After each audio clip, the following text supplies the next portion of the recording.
ఇలాంటి ఇంజనీర్ ఈరోజు నేను ఏదైనా ఆలోచన చేసినా నేను కేశవరావు గారు తెలంగాణ సమాజం పట్ల సంపూర్ణమైన అవగాహన ఉండి మేధావులు అని చెప్పగలిగిన వాళ్ళు నా దృష్టిలో ఇద్దరే. ఒకటి జయపాల్ రెడ్డి గారు, రెండు కేశవరావు గారు. నాకు పరిచయం ఉన్న దాంట్లో నాకు పరిచయం లేని వాళ్ళు మేధావులు ఉండొచ్చు, నేను మేధావులు లేరని వాళ్ళని ఎవరిని తగ్గిస్తలేను. మళ్ళీ ఇది వివాదానికి దారి తీయకుంటే చెప్తున్నాను.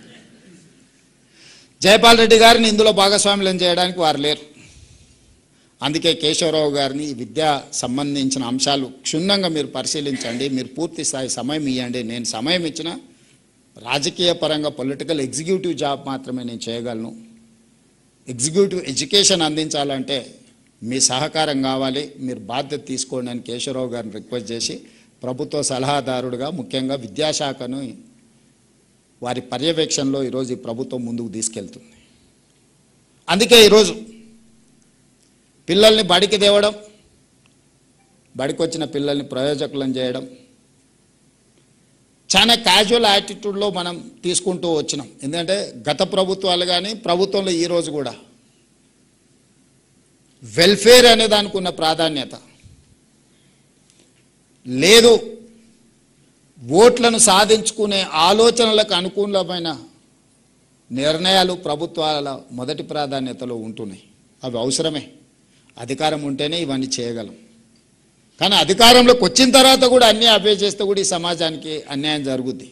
పేదవాడికి ఇల్లు ఇచ్చి ఉండొచ్చు, పెన్షన్ ఇచ్చి ఉండొచ్చు, పేదవాడికి రేషన్ బియ్యం ఇచ్చి ఉండొచ్చు, పేదవాడికి అసైన్మెంట్ భూములు ఇచ్చి ఉండొచ్చు. మేము రీసెంట్గా రాష్ట్ర ప్రభుత్వం సిపెక్, మీరే భాగస్వాములు అందులో, socio economic education employment and political caste survey మనం చేస్తే 56 కాలమ్స్లో నింపిన తర్వాత వాటిని ఒక క్రమ పద్ధతిలో పరిశీలిస్తే వెనుకబాటుతనానికి ఆస్తి లేకపోవడం కాదు అని చెప్పి ఒక క్లాసిక్ ఒక ఫైండింగ్ వచ్చింది. వెనుకబాటుతనానికి వాళ్ళకుండే ఆస్తుల అంతస్తులతో సంబంధం లేదు. గ్రామీణ ప్రాంతాలలో కొంతమంది దగ్గర 20-30 ఎకరాల భూమి ఉంది, లేకపోతే 200-500 గొర్రెలు, మేకలు, బర్రెలు ఉన్నాయి. కానీ సమాజంలో అత్యంత వెనుకబాటుతనాన్ని వాళ్ళు అనుభవిస్తున్నారు. కొంతమందికి ఇల్లు లేదు, భూమి లేదు, ఏమీ లేదు. కానీ సమాజంలో చాలా ఎలీట్ క్రౌడ్ కింద వాళ్లకు గుర్తింపు, గౌరవం ఉంది.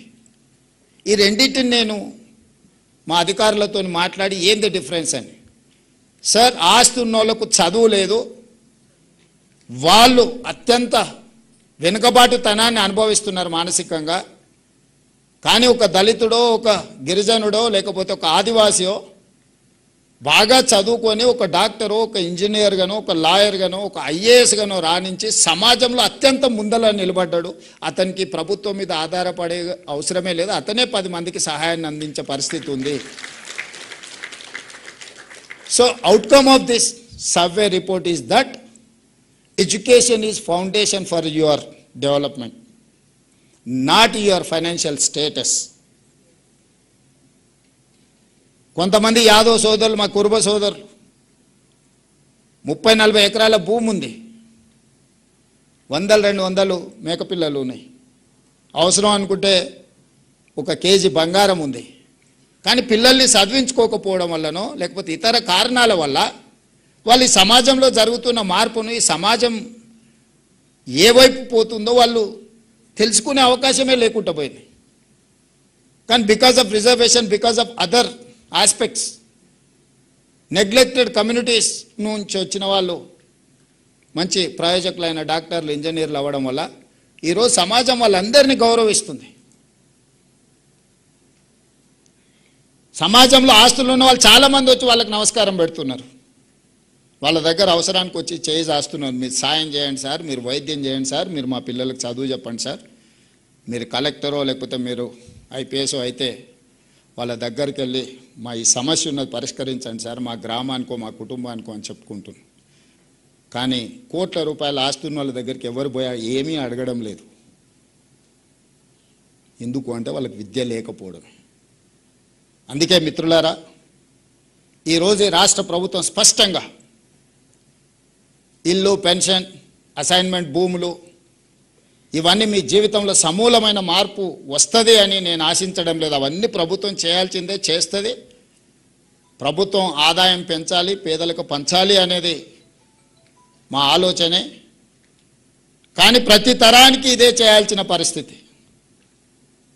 ఒక తరంలో నేను ఒక డాక్టర్నో, ఒక ఇంజనీర్నో, ఒక ప్రయోజకుని తయారు చేస్తే ఇంకా భవిష్యత్ తరాల కోసం ఈ ప్రభుత్వం వైపు చూడకుండా వాళ్ళని ఈ సమాజంలో సొంత కాళ్ళ మీద నిలబెట్టగలిగిన పరిస్థితి వస్తుంది.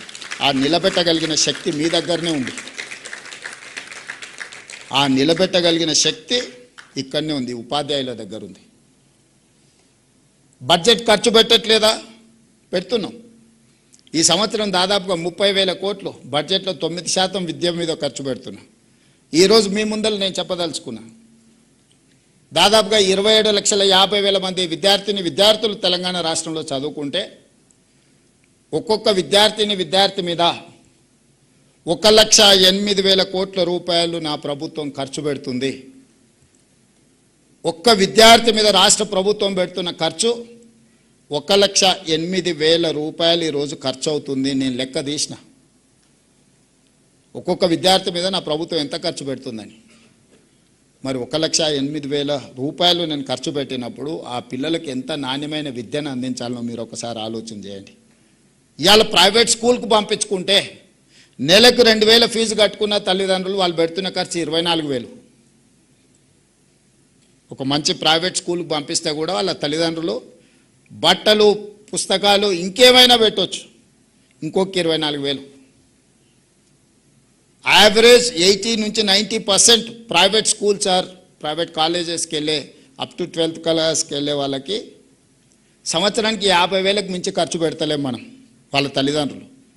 కానీ తెలంగాణ రాష్ట్ర ప్రభుత్వం ఒక విద్యార్థి మీద 1,08,000 రూపాయలు ఈరోజు మనం ఖర్చు పెడుతున్నాం.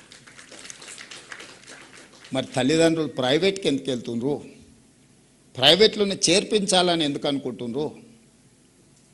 27,000 ప్రభుత్వ పాఠశాలలు ఉంటే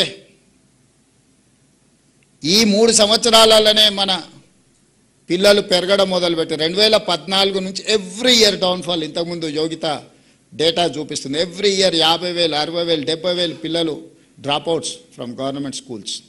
లాస్ట్ 4 ఇయర్స్ గ్రాఫ్ పెరగడం భారతదేశంలోనే, నాట్ ఓన్లీ ఇన్ తెలంగాణ. ఈ సంవత్సరం 1,00,000కు పైగా ప్రభుత్వ పాఠశాలల్లో ప్రైవేట్ స్కూళ్ళ నుంచి మానేసి లేదా పిల్లలు వచ్చి ప్రభుత్వ పాఠశాలల్లో చేరిండ్రు. 28వ స్థానం ఉన్న తెలంగాణ రాష్ట్రం విద్యలో 18వ స్థానానికి వచ్చింది 2 సంవత్సరాలు మీరు కష్టపడితే దేశంలో. నేను ఇప్పుడు మిమ్మల్ని అడుగుతున్నా, 2023 డిసెంబర్ కంటే ముందు మీరే టీచర్లు,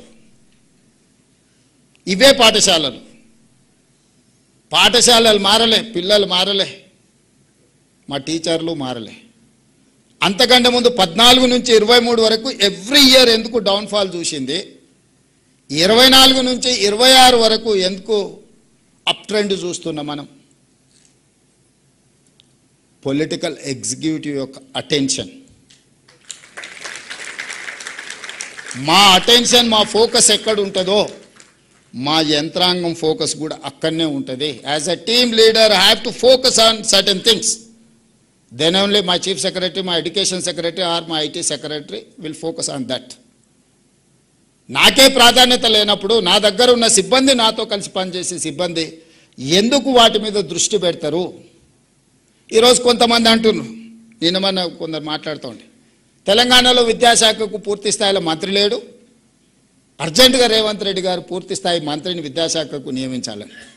నేను మిమ్మల్ని అడుగుతున్నా, పర్ఫామ్ చేసినందుకు నేను విద్యాశాఖ నుంచి తొలగాల?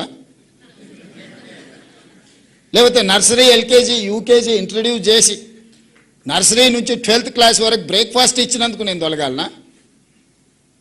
లేదంటే 14 సంవత్సరాలు మీ ప్రమోషన్స్, మీ ట్రాన్స్ఫర్స్ లేకపోతే 23,000 మందికి ప్రమోషన్లు ఇచ్చి 30,000 పైగా టీచర్లను ట్రాన్స్ఫర్స్ చేసినందుకు విద్యాశాఖ మంత్రిగా నేను తొలగాలనా? 1956లో మొదలుపెట్టిన ఐటీఐలను ఆనాటి డీజిల్ మెకానిక్ లేకపోతే ఆనాడు ఉన్న నైపుణ్యాన్ని ఈ రోజు వరకు 70 సంవత్సరాలైనా అదే నేర్పిస్తున్న ఐటీఐలను ఏటీసీలుగా, అడ్వాన్స్ టెక్నాలజీ సెంటర్స్గా 119 నియోజకవర్గాలలో 119 మొదలుపెట్టి 3,000 కోట్ల రూపాయలు ఖర్చు పెడితే వాటిని అప్గ్రేడ్ చేయడానికి 86% టాటా ఇన్స్టిట్యూట్ ఇన్వెస్ట్ చేసింది. ఓన్లీ 14% స్టేట్ గవర్నమెంట్ పెట్టింది. ట్రైనర్స్ ట్రైనింగ్ టాటా ఇచ్చింది. రాబోయే 10 సంవత్సరాలు ఇన్స్టిట్యూషన్స్ను వాళ్ళే నిర్వహిస్తామని టాటాను తీసుకొచ్చి ఐటీఐలను ఏటీసీలుగా మార్చినందుకు ఈరోజు విద్యాశాఖ మంత్రిగా నేను రాజీనామా చేయాలనా? నిర్లక్ష్యానికి లోనైన పాలిటెక్నిక్లను ఒకప్పుడు ఐటీలో చేరితే మా పిల్లగాడు అమెరికాకి వెళ్తాడు, డాలర్లు వస్తే దాంతోపాటు పెళ్ళై కట్నం కూడా వస్తుంది అనే తల్లిదండ్రులు ఈరోజు ఆర్టిఫిషియల్ ఇంటెలిజెన్స్ వల్ల వేలాది లక్షలాది మంది ఉద్యోగాలు పోయి తల్లిదండ్రులకు భారమై వెనక్కి రాలేక అక్కడ ఉండలేక సమస్యలు ఎదుర్కొంటుంటే ప్రపంచంలో వచ్చిన మార్పు, వైట్ కాలర్ జాబ్స్ లేవు, వైట్ కాలర్ జాబ్స్కు కష్టం అనుకున్నప్పుడు యంగ్ ఇండియా స్కిల్స్ యూనివర్సిటీని మొదలుపెట్టి వాళ్ళకి స్కిల్ నేర్పించి certificate course, diploma course, degree course ప్రపంచంతో పోటీ పడే విధంగా మార్చి young India skills university public private partnership మేమే యూనివర్సిటీ పెడితే నా దగ్గర 14 యూనివర్సిటీలు ఉన్నాయి. వాటి పరిస్థితి ఏముందో ఇక్కడ ఉన్న మా వీసీలు ఉన్నారు, లేకపోతే హైయర్ ఎడ్యుకేషన్ శాఖ బాలకృష్ణ గారు వీళ్ళందరూ ఉన్నారు. ఇంకొకటి నేను పెట్టినా అదనంగా చేసేది ఏం లేదని చెప్పి young India skills university aided by Anand Mahindra vehicles మీరు చూస్తుంటారు రోడ్ల మీద కార్లు ఇవన్నీ. Mahindra group of companies chairman మన young India skills university chairperson ఈరోజు. Board of directors Reddy labs CEO one of the board of director, Apollo hospital CEO one of the director. ప్రపంచంలోనే success story ఉన్న కార్పొరేట్ కంపెనీల సిఇఓలు ఈరోజు మన young India skills university board of directors. They have to decide curriculum, they have to take student, they have to give training, they have to give job also. ఈరోజు మన young India skills యూనివర్సిటీలో 2 months back vice chancellor గారు announce చేసిండ్రు, 1000 మందికి training ఇస్తే 1000 మందికి ఉద్యోగం వచ్చింది. బోధ్ ఆదిలాబాదులో ఏటీసీలో ట్రైనింగ్ పోయిన అందరికీ టాటా కంపెనీలోనే ఉద్యోగం వచ్చింది. వీటన్నిటిని లేబర్ డిపార్ట్మెంట్లో ఐటీఐలు, పాలిటెక్నిక్ వచ్చేసి టెక్నికల్ ఎడ్యుకేషన్, స్కిల్స్ యూనివర్సిటీ వచ్చేసి ఐటీ అండ్ ఇండస్ట్రీస్ కింద ఉంటే వీటన్నిటిని సింగిల్ అంబ్రెల్లా కిందకి తీసుకొచ్చి యంగ్ ఇండియా స్కిల్స్ యూనివర్సిటీ అండర్లోనే పాలిటెక్నిక్, ఏటీసీలను, ఐటీఐలను అన్నిటిని ఒక దగ్గరికి తీసుకొచ్చి హండ్రెడ్స్ ఆఫ్ క్రోర్స్ దాని మీద ఖర్చు పెట్టి పిల్లల్ని ఎంపవర్ చేసి వైట్ కాలర్ జాబ్లని రీప్లేస్ చేయాలంటే బ్లూ కాలర్ జాబ్ అంటే స్కిల్, నైపుణ్యం. విద్య నైపుణ్యం కాదు. Language is not knowledge. Language అనేది ఒక కమ్యూనికేట్ చేయడానికి. అమెరికాలో బిచ్చమెత్తుకునేటోడు కూడా ఇంగ్లీష్లో మాట్లాడతాడు. చైనాలో ఇంగ్లీష్ వచ్చిన వాళ్ళు 10% కూడా వెళ్ళరు. జర్మన్లో కూడా hardly 10%. You go and see South Korea. మరి చైనా, జర్మన్, సౌత్ కొరియా ప్రపంచాన్ని ఎట్లా శాసిస్తుంది ఇంగ్లీష్ రాకపోతే?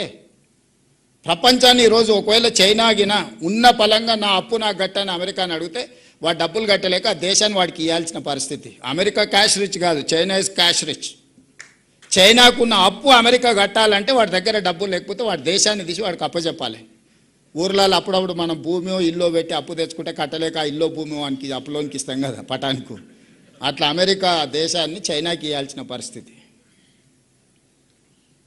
అందుకే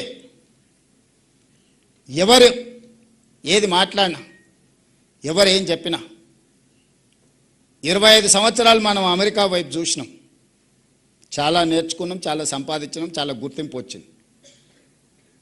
ఇక అమెరికా అనేది మనకు అంత గొప్ప అవకాశాలు ఇచ్చే దేశం కాదు. ఇప్పుడు మనం ఫోకస్ షిఫ్ట్ చేయాల్సిన జర్మనీ మీద, జపాన్ మీద, సౌత్ కొరియా మీద, సింగపూర్ మీద, చైనా మీద. ఈరోజు కోట్లాది ఉద్యోగాలు, ఉపాధి అవకాశాలు ఆ దేశాలలో ఉన్నాయి. మనం జర్మనీ నేర్చుకోలే, జపనీస్ లాంగ్వేజ్ నేర్చుకోలే, కొరియన్ లాంగ్వేజ్ నేర్చుకోలేదు. ఈ లాంగ్వేజ్ కొంచెం కొంచెం వచ్చినా మనకు సాంకేతిక నైపుణ్యం ఉంటే లక్షలాది రూపాయల జీతం ఇచ్చి మనల్ని ఈరోజు ఉద్యోగం ఇవ్వడానికి ఆ దేశాలు మన కోసం ఎదురు చూస్తున్నాయి. అందుకే ఈరోజు నర్సరీ నుంచి 12th వరకు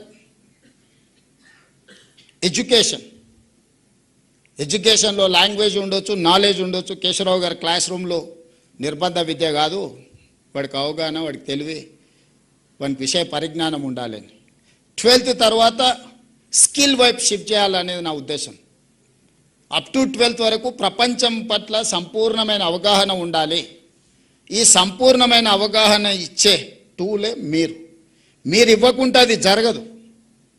ఈరోజు ప్రైవేట్లో 11,000 పాఠశాలలు ఉంటే 33 లక్షల మంది స్టూడెంట్స్ ఉన్నారు. ప్రభుత్వంలో 27,000 పాఠశాలలు ఉంటే మన దగ్గర 27 లక్షల మంది స్టూడెంట్స్ ఉన్నారు.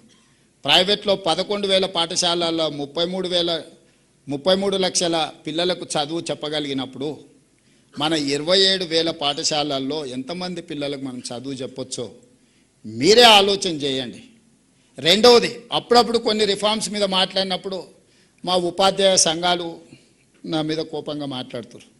నేను సంఘాల అధ్యక్షులకు ఒక మాట చెప్పదలుచుకున్నాను.